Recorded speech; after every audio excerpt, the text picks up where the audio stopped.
Most empires are built by kings, conquerors, and crowns. But this one? This was built by a board of directors sitting in a London boardroom. We are starting today's audit with the guilt meter already locked at 35%, because by the time this company was done, they monopolized half of the world's trade, commanded a private mercenary army twice the size of the British military, and engineered a catastrophic famine that claimed 10 million lives in Bengal alone. The receipts don't lie. Today, we aren't just looking at history. We are auditing the most powerful and most dangerous corporation to ever exist. Welcome to the audit of the East India Company. On September 22, 1599, a group of ambitious London merchants gathered at Founders Hall with the Lord Mayor presiding. They shared a single lucrative obsession: to break the ironclad Portuguese monopoly on the eastern spice trade. Pooling their fortunes, they laid the foundation for a joint stock venture that would change the course of world history forever. On December 31, 1600, their ambition became law. Queen Elizabeth I granted them a formal royal charter, officially incorporating them as the Governor and Company of Merchants of London trading into the East Indies. With a single stroke of a royal pen, a private group of businessmen was handed a legal monopoly over trade across half the globe. The charter granted the company an exclusive monopoly on all trade between the Cape of Good Hope and the Straits of Magellan for 15 years. But more dangerously, it handed them a power no private business had ever possessed: the legal right to make laws, raise private armies, and wage sovereign war. They were no longer just merchants, they were a state unto themselves. The company was governed by a governor and 24 committees, later known as directors. They were technically answerable to the shareholders who formed the Court of Proprietors, where every single shareholder held one vote. But beneath the democratic facade, real power was consolidated in the hands of a wealthy few who manipulated shares and proxy votes to control the corporate machine. At its humble inception, the company had just 217 original subscribers pooling their private capital. But it would expand exponentially, eventually growing into the largest and most powerful corporation in the world, accounting for a staggering half of all global trade at its absolute peak. A simple merchant venture had evolved into a commercial empire that spanned continents. What began as a modest group of London merchants seeking spices was about to transform into something far more dangerous. The company would soon cast aside its ledger books for muskets and cannon fire, shifting from commercial trade to brutal military conquest. It was the birth of a corporate war machine that would rewrite the destiny of nations. By the mid-18th century, the once mighty Mughal Empire was collapsing under the weight of internal strife and succession wars. India was left politically fractured, divided among regional princes and shifting alliances. The East India Company watched from its fortified trading posts, recognizing the ultimate opportunity: a fractured continent was ripe for corporate conquest. Before the fateful Battle of Plassey, the company had already established a massive, entrenched presence across India. To protect its growing commercial interests, it didn't rely on the British government. It built its own private security force. By the mid-18th century, this mercenary army numbered around 260,000 men, making it literally twice the size of the official British Army. It was the largest corporate-funded military machine the world had ever seen. The turning point came on June 23, 1757, at the Battle of Plassey. Robert Clive, an ambitious company officer, faced the Nawab of Bengal, Siraj-ud-Dowlah. The numbers were impossibly stacked. The company's private army numbered just 3,000 men, while the Nawab commanded 50,000.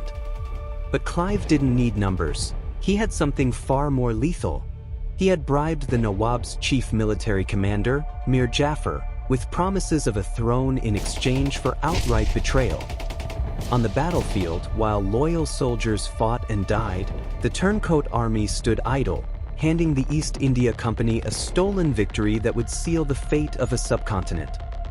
The battle was over in a matter of hours. The company's engineered victory transformed it overnight from a mere trading collective into a dominant colonial power. Robert Clive's win at Plassey was later described by historians not as a glorious military triumph, but as a history of deceit, conspiracy, and lament. Clive personally amassed an eye-watering fortune, walking away with treasures equivalent to millions today. When he was later hauled before Parliament to face charges of systemic corruption and extortion, the establishment ultimately acquitted him, proving that when corporate crimes are big enough, the system protects the plunder. The vast, pillaged wealth extracted directly from the Bengal treasury didn't just enrich greedy shareholders in London, it bankrolled the rapid expansion of the company's military might. With an endless stream of capital, they purchased more artillery, built heavier fortifications, and expanded their mercenary forces unchecked. They were no longer merely operating inside a foreign land. They had effectively become a sovereign state within a state, accountable to no crown or parliament. We are only halfway through the ledger, and the meter is already in the red. If you want to see the gilt meter applied to the Cecil Rhodes audit or the Potosí heist, subscribe to the Time Recalls archive now. Which corporate giant should we audit next? Let me know in the comments. In 1769, a failed monsoon triggered a devastating drought across the Indian subcontinent. The rice harvest withered away, and by 1770, Bengal was plunged into a catastrophic famine. But the company, operating solely as a ruthless profit machine, had zero infrastructure or desire to manage a grain shortage.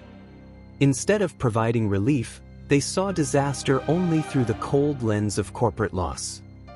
By April 1770, as the famine reached its horrific peak and millions starved, the company faced a crisis of declining profits. Their cold-blooded solution? They aggressively hiked the land tax by 10% to protect shareholder dividends. When desperate peasants were too weak from starvation to work or pay, the company's tax collectors used brutal force to extract every last coin, treating human survival as a secondary concern to corporate growth. Even Warren Hastings, the first British Governor-General of India, later confessed that the company's tax collection had descended into sheer violence.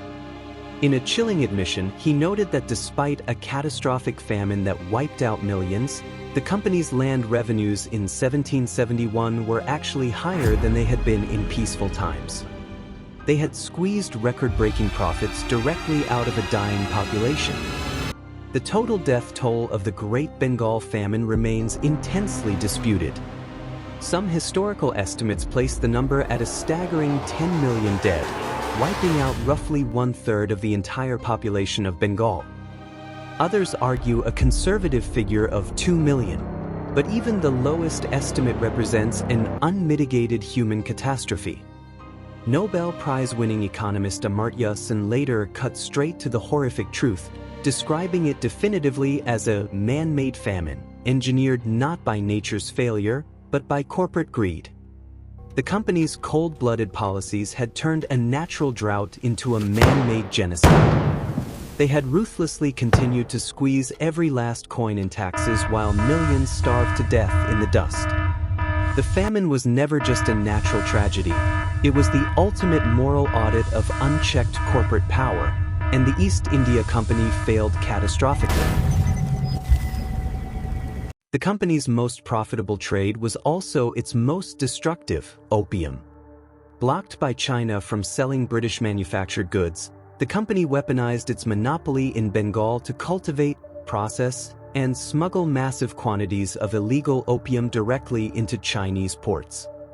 They weren't just merchants anymore, they were the world's first and largest state-sponsored drug cartels. Opium was grown under strict company control across vast estates in India. It was then aggressively smuggled into China, despite being entirely illegal under imperial law, through an extensive, corrupt network of British and Chinese middlemen.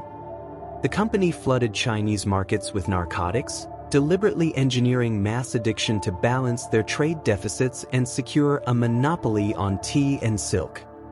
The nerve center of this illicit empire was Linton Island, just off the coast of Canton. British firms anchored massive, receiving ships, essentially floating warehouses, right in the harbor. Chinese buyers would travel to Canton, settle payments with company agents, and then take a paper receipt out to the floating fortress to collect their crates of narcotics.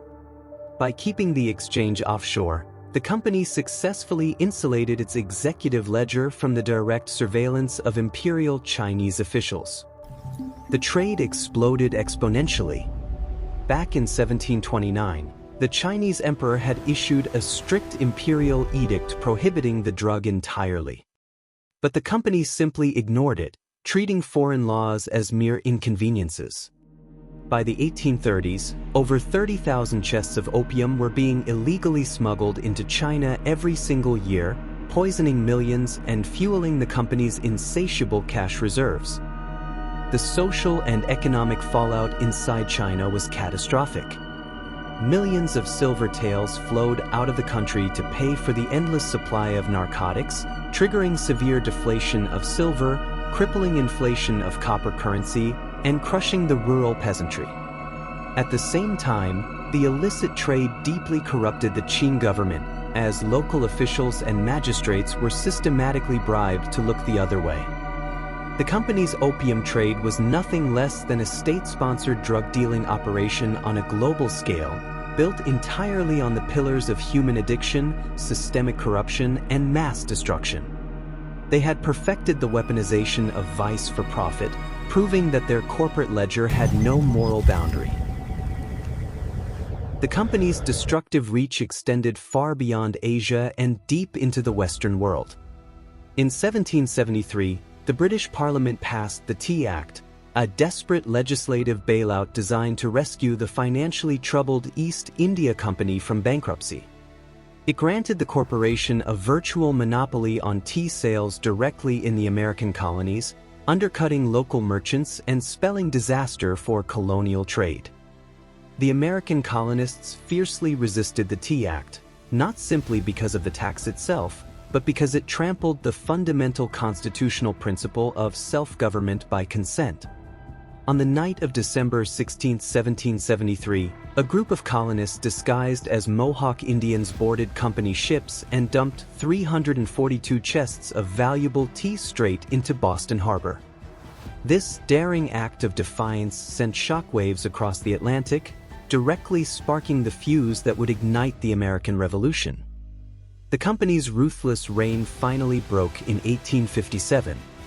The Sepoy Mutiny, rebranded by history as India's first war of independence, erupted into a massive, bloody rebellion against the tyranny of corporate rule. The revolt shook the British establishment to its core. In 1858, a disgraced parliament officially dissolved the East India Company.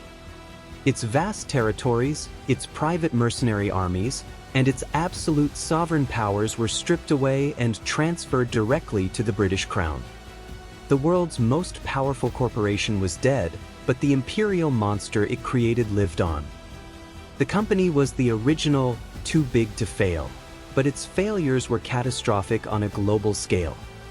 It had systematically converted an entire subcontinent into a corporate colony, reduced millions of citizens to forced laborers, and engineered the largest state-sponsored drug cartel in human history to turn a neighboring nation into addicts. They proved that a corporation unbound by laws or morality will consume the world for profit.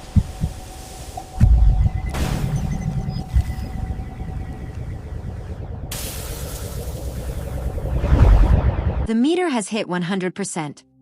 The East India Company is officially morally bankrupt. Do you agree with this audit? Cast your guilty or not guilty vote in the comments. And if you enjoyed this investigation, check out our audit of the Potosí Mountain of Death right here. The East India Company is gone, but its ghost lingers.